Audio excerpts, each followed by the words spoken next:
Bye. Hi, everybody. Welcome to Knock Knock Eye with me, your host, Dr. Glaucomflecken. This is your one-stop shop for all things eyeball related. I've got some interesting things to discuss today. We're going to talk about the people with kids versus people with no kids. There's a reason for that. And we're going to talk about eye injuries playing a very specific, very popular sport these days. And before we get to that, though, before we get to the eyeball topics, I want to address some of the questions on a recent episode that was published. So I look at all the comments on the YouTube channel at Glaucomfleckens. Go check that out. So this is the episode where I talked about who's liable when AI misses your cancer. And I expected to see a lot of comments about AI, about what people think about AI to diagnose things, the potential for AI to replace physicians, all these things that are very popular topics these days for people to discuss. But no, I got most comments about an offhand comment that I said on the episode about just leaving my Christmas tree up all year because it's like 9 feet tall and the biggest Christmas tree we've ever had. And it's just a hassle. Like, how do I take it out of my house without making an enormous mess? That conversation that I had with myself, it really resonated with you all. So I appreciate all the concern that everybody had that I would set my house on fire. I didn't think about that. I did not think, I will be honest, I didn't think about the flammability of a dead tree in my house that is totally dried out that could very easily just go up in flames. And this is a reasonable concern because our Christmas tree is in relatively close proximity to our fireplace.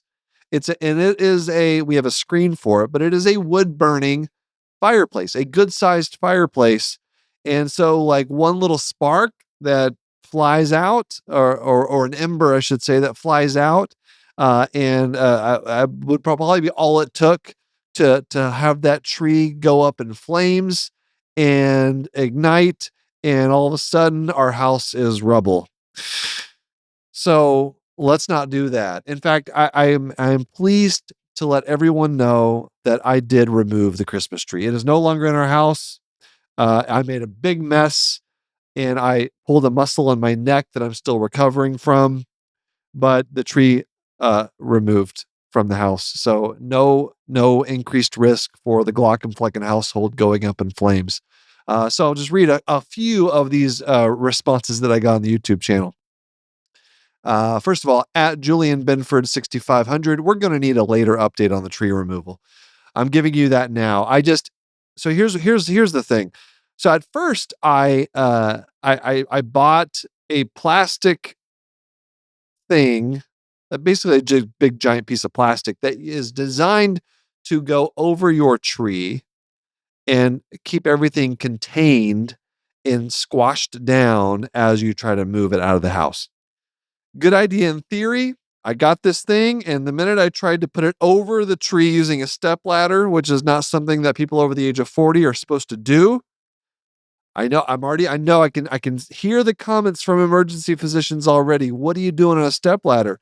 You don't get a step ladder. You're a doctor. You can hire someone to get on a step ladder for you. I have received that comment several times before. But I mean, it's just it's like 3 steps. I understand like a big ladder, like getting on the roof to clean the gutters. Sure. Okay. Let's have someone more adept and younger who's just used to being on ladders and on roofs doing that kind of work. Sure. I still think maybe I would do the gutters myself, but like roof work. Yeah. Okay. I'm not going to put myself in that position since I don't do a lot of that kind of thing. And I'll kill myself. I'll break my leg. I'll break my brain. My skull, whatever. Everything's going to be broken if I try to do that. So I got up on this like 3-step ladder so I could reach the top And the thing, as soon as I tried to put this plastic container over the tree, it immediately tore. And then I got frustrated and I just threw it away. And I was like, forget this. I'm just going to pick up this thing, this 9-foot tree that was probably 150 pounds, put it on my shoulder with great effort, and just walk it through the house out the front door. Thousands of needles everywhere. I hurt myself slightly, nothing serious, but I got the tree out of the house. And we had some landscapers come in, fortunately, like not too long after, and to do a little bit of work around the house. And they saw the tree, like, oh, we'll take that from you. It's like, please, please do. I don't know if they charged me for it. I probably did, but I guess they have some uses for it. They could turn it into sawdust, or I don't know what they're going to use it for. But it's gone. It's out. It's away. So that's always a concern. Like, what do you do with the tree once it's, I can't fit it in my land waste bin. But that does lead to another comment I had, because at Amanda Bevan 6331 said, I cut up my Christmas tree inside after removing the ornaments, and it goes directly into the yard waste bin just outside the door. Cutting up the tree inside the house. Never once did I consider doing that. Getting a saw and just going to town on that tree. That sounds like a lot of work. Good for you for doing that. That's great. Um, this is my favorite comment by far. At Sean P. Leslie. Quote, getting the tree in my house was easy. I could do it myself. End quote. Oh, look at Dr. G bragging about easily handling 200 pounds of Christmas tree. Tough guy over here. 5 minutes later, while describing riding on a stationary virtual amusement park ride, quote, I prayed for the sweet release of death, end quote. And Sean goes on to say, okay, maybe not so tough. Totally fair. I walked right into that one. I talked big talk about how I was able to lift a tree and put it in my house. And then I have like zero tolerance for any kind of motion in an amusement park ride that's designed for children. Very, very, very fair critique of my hypocrisy when it comes to my tough guy status. I appreciate that. I'm trying to get over like cutting a tree up inside your house and take it. Anyway, at Boldly Joey said, old Christmas trees are major fire hazards. Good reason to get them out of your house. Okay, I get it. I get it. At Don K777, leaving the tree in your house means you have an 11-foot fire risk. Yikes. Maybe cut it into pieces. You guys, all right. Fair enough. I will never, abide by my local fire ordinances. Thank you. Thank you. I'm just glad. It's so nice that you all care about the safety of my property and myself, obviously. That's really kind, actually. So I do appreciate all these comments. If I say anything in future episodes that where it sounds like I'm putting my own life at risk, please let me know. Okay, so that's yeah, I would love to say I had a lot of questions about or comments about AI, but no, it was mostly about my Christmas tree. So we'll move on. All right. Here's another thing that algorithms are useful.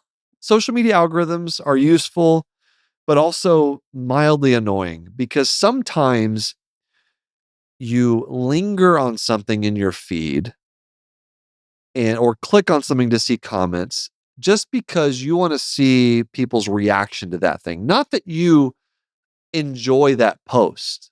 Sometimes you just read a post. You're like, oh, this is ridiculous. I don't like this. Let me spend 2 minutes reading through the comments on this thing. Doesn't mean you necessarily want to see more of that type of thing. But that's how the algorithms work. It thinks it's not smart enough to understand your motivation for why you're lingering on this post. And then you get tired of seeing that same thing over and over again. So the latest thing that this has happened on my social media feeds is a very specific type of post that is peak engagement bait. I honestly think that people are trying to talk about this topic that I'm about to tell you strictly to either rile people up, make people mad, get people to comment, and thereby like boosting their presence, sometimes their revenue, depending on the platform. So the topic I'm discussing is adults with no kids, making posts on social media about how great their life is because they don't have kids. This is the post. Because there's lots of people that do this. There's accounts that I've now, thanks to the algorithm, have come across on social on TikTok and on Instagram, I think. Are people just basically making jokes about how they get to sleep in and spend all the time, and here I am engaging with it, right? I'm telling you about it, but this I honestly think that and then the comments are so predictable. It's like people with kids getting mad, talking about how these people without kids don't have any meaning in their life, and they're just saying you have no idea what. And all it does is boosting the thing because people are engaging, and so the engagement rates are up, which I'm sure makes the original poster happy, and so they keep making this type of content. But I gotta say, this is the stupidest argument, probably top 10 like dumbest arguments that you can get into with somebody, because nobody's right and nobody's wrong. Sometimes people post something, they're clearly wrong or they're clearly right. And then differing opinions, you can go back and forth and try to explain to this person why they're wrong or why they're right.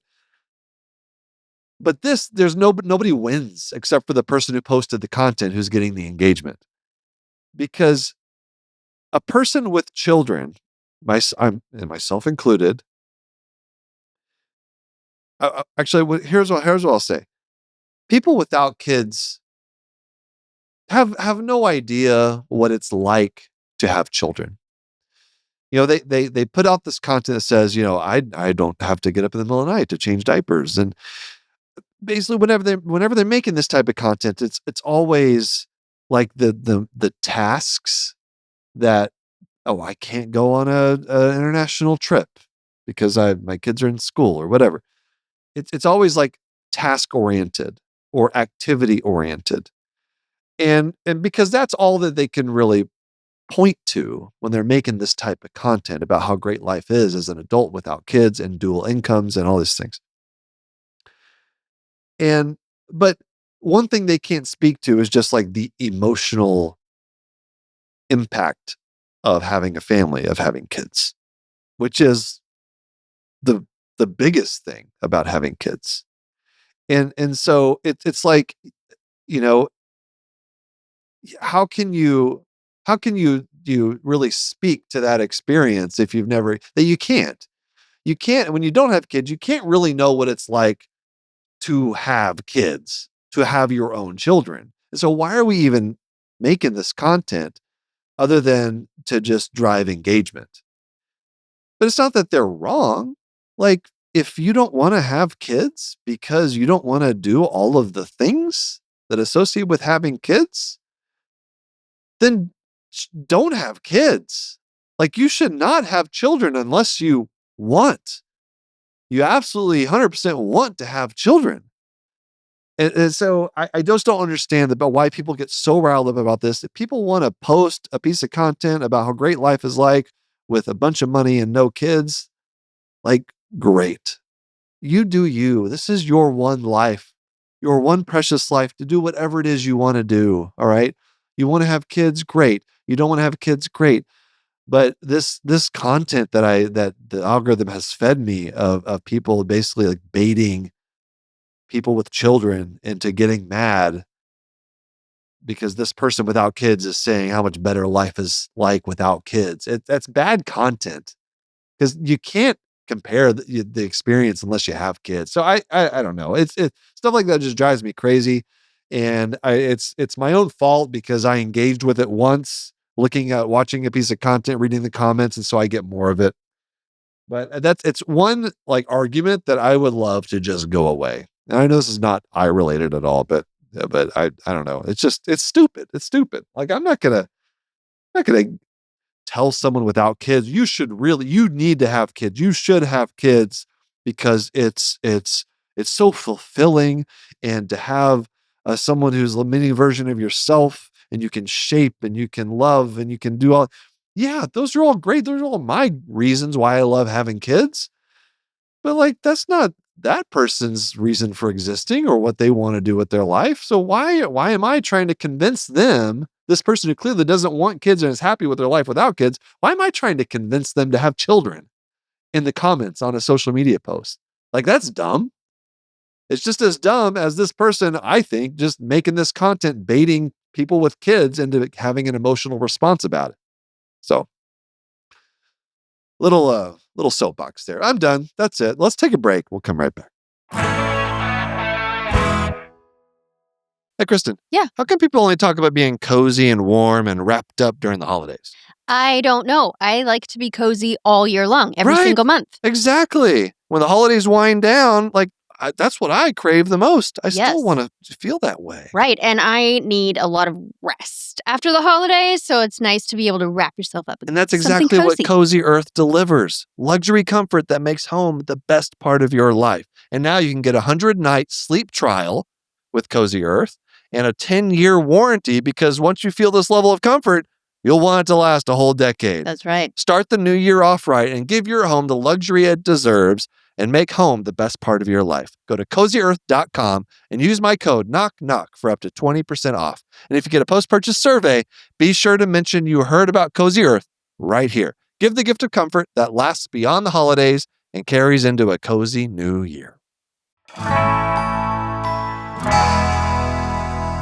Okay, we've got a trauma-related episode for you today, but in a very specific thing. So there was a JAMA article, JAMA Ophthalmology.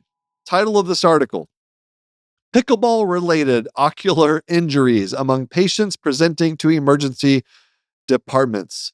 So they asked a very important question. What are the incidence and demographic factors associated with pickleball-related ocular injuries over the past 20 years in the United States? So, huge explosion in pickleball. And it's always a bit concerning when people of an older generation start playing in large quantities, like a sport that requires a lot of sudden movements in different directions, and flying projectiles. That makes me nervous as a physician, especially as an ophthalmologist, for exactly this reason, because you can imagine how prone to injury this thing could be. I'm sure my orthopedic colleagues, they've probably seen an explosion in orthopedic related pickleball injuries, because this is a very popular sport in people over the age of 50. And so this study in particular was a cross-sectional study using the National Electronic Injury Surveillance System, which is a thing I didn't even know. It's published by the U.S. Consumer Product Safety Commission, which is based on a nationally representative probability sample of hospitals in the U.S. and its territories. So that's interesting. I didn't know that there was basically a database that predicts the number of injuries that have occurred in specific sports, but I guess that exists. And so they looked at the number of pickleball related ocular injuries between 2005 and 2024.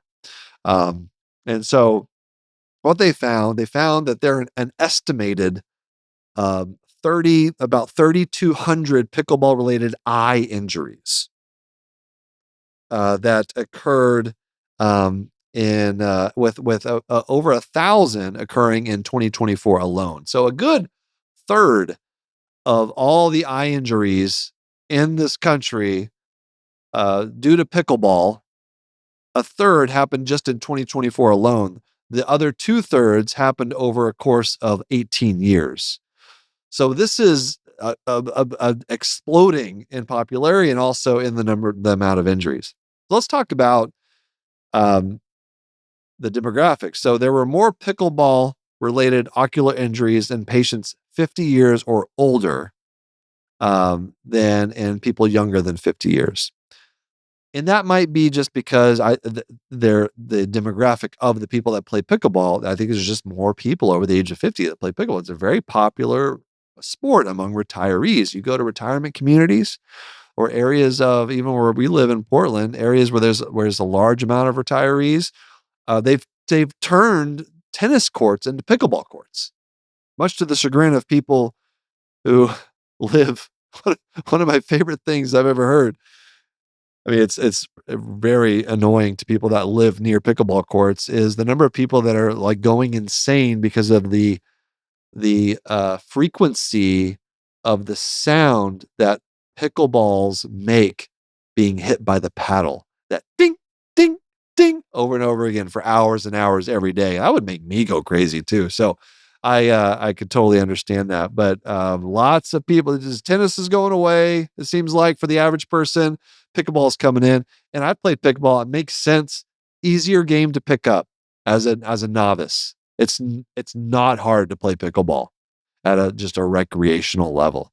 And smaller court, you don't have to move around as much. So it's easier from a cardiovascular standpoint, from a movement standpoint. Not a lot of overhead movements as well. It's probably better on the rotator cuff too. But I thought we could do, in the rest of this episode, just talk about the different types of injuries you can get from a pickleball. All right, so these are the ones that were included in this study. Retinal detachments. We'll start there. So you get a hard enough blunt trauma, because mostly we're talking about blunt trauma. Maybe blunt trauma from a paddle. You're playing doubles. You swing back, bam, you got your partner in the eye. But mostly we're talking about the ball, getting the ball hit right in your face. When you're both in the kitchen, which is a term I learned, that's like the front little area of the pickleball court. When both parties are right there and they're smacking the ball like right at each other, you can totally see how like eye injuries happen. So a retinal detachment can occur from a blunt trauma that basically rapidly compresses the eye from the blunt trauma. You're just pushing on the eye and then releasing it. And so you're basically, what happens is you're moving the vitreous, which is the jelly that fills the back of your eye. You're moving the vitreous around harshly enough that jelly, in most people under the age of 70, I would say, have some degree of attachment of that vitreous to the retina. So if you jostle the vitreous enough, then it can pull off of the retina, called the vitreous detachment. But also, if it's violent enough, it can tear the retina with it, because the retina is very thin and it's attached to the vitreous throughout most of your life. And so, big compression that releases, the ball hits you and then releases. You jostle that vitreous, it can pull the retina with it. Get different types of retinal detachments. Common symptoms: lots of flashes of light, big burst of floaters, a decrease in vision, cloudy vision, all concerning in the context of trauma. So you got to go in and get an eye exam. All right. If that means starting at the emergency department, that's fine. That's fine. If you cannot get in, if you have an eye doctor that you see, I would start by calling them. And I've said this before, but any eye clinic, any private practice ophthalmology clinic that's worth a damn is going, and you're an established patient, is going to be able to see you, needs to be able to see you within, I'd say, 48 hours at the latest, but honestly, within 24 hours, especially in the setting of trauma.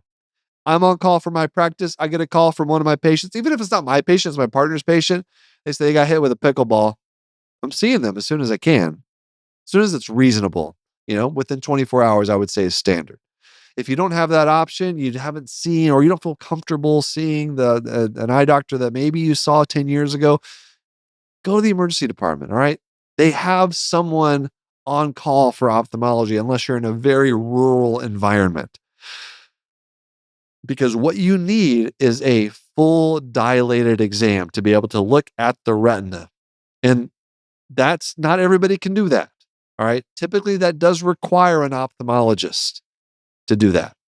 All right. But that's getting hit, blunt trauma, big flashes of light, lots of floaters, high risk of retinal detachment. You need an ophthalmology exam. If you don't have an ophthalmologist in your area, then you need to go somewhere. Or the emergency department needs to send you somewhere that has an eye exam or that has an ophthalmologist. All right, so that's retinal detachment. So how do you treat a retinal detachment? Well, there's different ways to do it. If it's a small detachment, maybe it's just a retinal tear. So the difference between a tear and a detachment, a tear can be easily treated with spot welding the retina around that tear.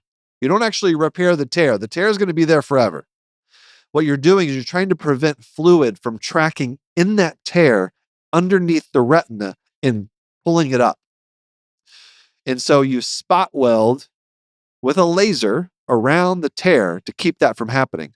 But sometimes it happens. Maybe the tear is big enough that there's no way to stop the fluid from detaching and the retina is fully detached. Well, that requires incisional surgery. Sometimes you can just put a big bubble in the eye to basically tamponade the retina against the wall of the eye, the sclera, the underlying choroid. But sometimes you need to actually go in the operating room, do surgery, do gas, do a laser, do all these things. So it's a bigger thing, bigger deal when you have a detachment versus just a retinal tear. All right, let's take a one more break and we'll come back with other ways that a pickleball can screw up your eye. I will. Yeah. I was thinking, What were you thinking? well, it's New Year. Uh-huh. That's the perfect time to have a fresh new outlook. Okay, what's on top of your mind? I love eyelid mites now. You. Yeah. Eyelid mites. Mhm. I was just thinking, since they're so common, I should be more accepting. What made you change your mind? Well, 1 out of every 12 adults has an overgrowth of mites. Yes, that's true. And I know that if they happen to overpopulate and cause Demodex blepharitis, there is a prescription eye drop treatment, so no need to stress. I love hearing you talk about Demodex. Do you like eyeballs as much as you like Demodex? No, Okay. just the mites. I'll take what I can get. Mhm. But you're right. And so, if you ever have itchy, irritated eyelids, just go see your eye doctor. They can examine your eyelids, check for crusties, what we call collarettes, those things that the mites leave behind. Sounds like a good plan to me. To learn more about eyelid mites and Demodex blepharitis, visit miteslovelids.com. Again, that's miteslovelids.com to learn more. This ad is brought to you by Tarsus Pharmaceuticals. Next, we have orbital fractures. How about orbital fractures? Which wall? Here's a quiz for you. I'm not going to know if you get it right, but you can give me in the comments if you got this right. What orbital bone is most likely to be fractured in humans, in people with a blunt trauma? If you said the orbital floor, you are correct. The orbital floor is a thin bone. It is whenever you compress the eye with a blunt trauma, it's going to increase the pressure inside the orbit. And where the eye just sits in the orbit is surrounded on all sides except the front, where the eye is, by bones.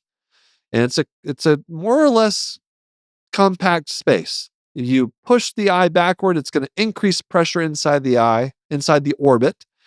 And that pressure has to be released somehow if it's strong enough. And so the orbital floor is the most likely place for that pressure to escape through a fracture. So it's called a blowout fracture. So you fracture the orbital floor. Next is probably medial because those bones are pretty thin as well. So orbital floor fracture, a medial fracture. We're not so concerned about the medial fractures. Those don't cause a lot of problems. Orbital floor, though, you can end up with extraocular muscle entrapment. Now, that's more likely to happen in young people. I'd say people under the age of 40, because your bones are still pretty pliable. They're still young. And so you could blow out your orbital floor. The bone could could open up and then snap back in place and grab part of your inferior rectus muscle. That's a pants patient. That's an ocular emergency. That we need to come in right away before that muscle dies because it's entrapped. You can lose blood flow. That can cause all kinds of problems. All right. Fortunately, though, in our pickleball community, with most people being over the age of 50, you're not likely to have entrapment because whenever you fracture the orbital floor, that bone is not as pliable when you're older. Sorry, folks, you don't have pliable bones. All you 60-year-olds listen to this. And so the bone will fracture open and just stay there. It'll just hang open. You'll have this wide open fracture that might need to require surgery to fix, but that's not an emergent surgery. It's only whenever you open it up, it snaps back and grabs the muscle. Does that require like an emergent surgery? So a floor fracture repair where you put a little plate to help there's reasons why you might need that, which we can get to if people are interested, but not today. That can wait a few weeks to repair if you need to. Double vision. Sometimes people, because if you think about it, if you don't have an orbital floor, your eye can kind of sink in your orbit. And so strabismus can be common in a big orbital floor fracture. So if someone ends up with double vision, then that's a good reason to have surgery to lift the eye back up into place so that the eyes work well together. So orbital fracture, blunt trauma, really common. All right, obviously there's globe trauma. Where are the two most common places where a blunt trauma can cause an open globe? So you want to think, okay, what are the two weakest points on the eye? Because you gotta have a really hard blunt trauma to rupture the eye. That's what we're talking about. Nothing sharp. This is blunt, but it's strong enough to rupture the eye. Two places. Right at the edge of the cornea, what we call the limbus, where the cornea, the front clear part of the eye, where it meets the white part of the eye, the sclera. All right, that's a weak point, right at the edge of the cornea. Another one is right underneath the extraocular muscles, which are much harder to diagnose clinically, just looking at the eye, because a lot of times those types of open globes are kind of hidden from you. But most commonly, I would say, is right at the limbus, edge of the cornea, blunt trauma, open globes. And then probably one of the more common, the two most common injuries from blunt trauma, retinal detachments, open globes, orbital fractures. They happen, but not as frequently as you might think. The two that happen more commonly would be corneal abrasions. Obviously, you get hit with a pickleball right on the eye, assuming you didn't have time to blink first. All right, that you very easily get a retinal or corneal abrasion. All right, that's going to heal up. You're going to be fine. It's going to hurt like hell for a little while, for a day or two, but you'll get better. You'll be okay. Hyphema can take a little bit longer. So hyphema is the other common result of a blunt trauma where it's a fancy word that just means blood pooling inside the eye. And usually that bleeding comes from the angle of the eye, which is where you can't see that with the naked eye. You have to have we have special tools called a gonioscopy lens that allows us to look at the angle, which is where the drainage system is. But there's little bridging vessels in there, in that angle. And if you compress the eye real hard, you can shear those bridging vessels and cause bleeding. And so we can see that when we look at the eye with the slit lamp. And whenever we see that, it just takes time. Basically, we may start an eye drop, decrease the amount of, give some steroid to decrease the inflammation in the eye, and also just tell the patient to be a couch potato, no pickleball playing for a little while, at least until the blood is totally gone. And so the biggest risk, though, of having a hyphema is high pressure. That's what turns a hyphema into a pants patient. So if a patient comes into urgent care or the emergency department, they have what looks like a hyphema because anybody who can look at the eye with a microscope can diagnose a hyphema. Not hard to diagnose. There's blood in the eye. If there's high pressure, that's concerning. That's concerning. That's going to make me come in to see the patient because we need to nurse that eye back to a normal pressure using multiple rounds of eye drops, different types of eye drops, sometimes even a surgery. Sometimes we even put a little needle in the front of the eye in the anterior chamber. We numb up the eye first. Don't worry. I know it sounds terrifying. Put a little needle in the eye, what we call a paracentesis, to allow some of the fluid to escape to decrease the pressure more urgently. But we need to really, because one thing that can just take out an optic nerve is persistent high pressure for hours. So anybody over 40, anybody with a pressure over 40 needs ophthalmology care right away. That's a pants patient putting on my pants. I'm coming in to see the patient. And so what's the lesson from this wonderful, I'm so glad that JAMA reported on this. What's the lesson? How about some eye protection, huh? What do we think? Can we get eye protection is not currently mandated. Obviously not for casual play. It's not against the law to go play pickleball in your backyard without safety glasses. It's also not mandated for professional play either. Maybe it should. I personally think anybody playing a sport where a ball is moving toward you at high speed, a small ball, I'm not talking about, obviously football, you wear helmets. Basketball, we certainly see our fair share of eye injuries from basketball. I would love it for people to wear eye protection playing basketball, but I get not doing that.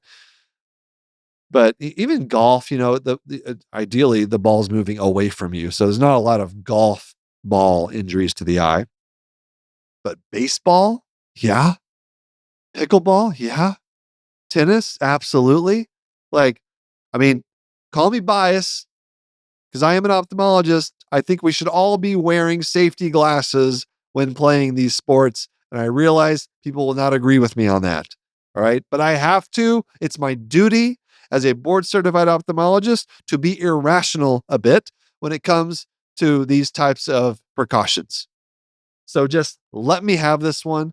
Do not disagree with me. You can if you want, but I'm happy to engage any comments about this. And that's it. That's pickleball injuries. And that's our episode of Knock Knock Eye. Thank you all for listening. I'm your host, Will Flannery, also known as the Dr. Glaucomflecken. The Glaucomfleckens, like my wife is sitting next to me. Also known as Dr. Glaucomflecken. Thanks to my executive producers, Aaron Cordy, Rob Goldman, and Shanti Brook. Editor and engineer Jason Portizar. Our music is by Omer Benzvi. This has been Knock Knock Eye. Hey, how about a don't do that eyeball tip of the week? I haven't done that in a while. My don't do that eyeball tip of the week. Don't play pickleball without safety glasses. You can find some very fashionable sports glasses. Very much encouraged. Please do that, especially as you get older because your reaction time goes down. So you might not have time to move you out of the way from a ball coming right at your face. Just wear some safety glasses. They're great. All right. That's it. Knock Knock Eye is a human content production. We'll see you next time, everyone.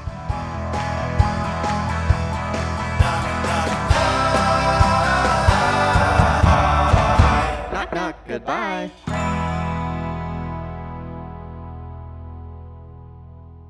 Thanks for watching the episode. You can find more on that playlist over there. If you prefer to listen or you just had your eyes dilated, you can binge full episodes wherever you get your podcasts. Or join the party over on Patreon, where you get early access episodes, hang out with us, get lots of exclusive bonus content. Hope you subscribe, leave a comment below. Let us know what you think.